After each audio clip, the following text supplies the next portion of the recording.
आप देख रहे हैं आपका अपना टीवी चैनल आरजे रमझाझर।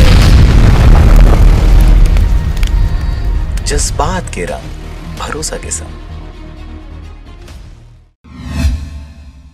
सड़क दुर्घटनाओं में घायलों की मदद एवं लावारिस शवों का अंतिम संस्कार करने वाले चकरभाठा के पत्रकार, सारथी एवं समाज सेवक को एसपी ने बिलासपुर में किया सम्मानित। 18 जनवरी से प्रारंभ राष्ट्रीय सड़क सुरक्षा माह का समापन लखीराम अग्रवाल ऑडिटोरियम बिलासपुर में किया गया। इस अवसर पर सुगम और सुरक्षित यातायात के प्रबंध विषय पर सेमिनार का आयोजन किया गया। इस कार्यक्रम में वक्ताओं ने सड़क दुर्घटनाएं रोकने एवं नियमों का पालन करने के सुझाव दिए। आपको बता दें कि सड़क दुर्घटनाओं में घायलों की मदद एवं दुर्घटना में लावारिस शवों का अंतिम संस्कार करने वाले चकरभाठा के पत्रकार कौशलेंद्र सारथी एवं समाज सेवक ईश्वर यादव ने गुड सेमी रिटर्न स्वरूप मानवता का परिचय देते हुए चकरभाठा थाना क्षेत्र से सराहनीय कार्य किया था, जिसके फलस्वरूप उन्हें बिलासपुर पुलिस अधीक्षक प्रशांत अग्रवाल ने प्रशंसा पत्र देकर सम्मानित किया। वहीं इस सम्मान में समाज सेवक पत्रकार कौशलेंद्र सारथी ने लोगों से अपील की है कि वाहन चलाते वक्त यातायात नियमों का पालन करें, हेलमेट पहनकर गाड़ी चलाएं, घर से निकलते वक्त कोई भी एक पहचान पत्र अवश्य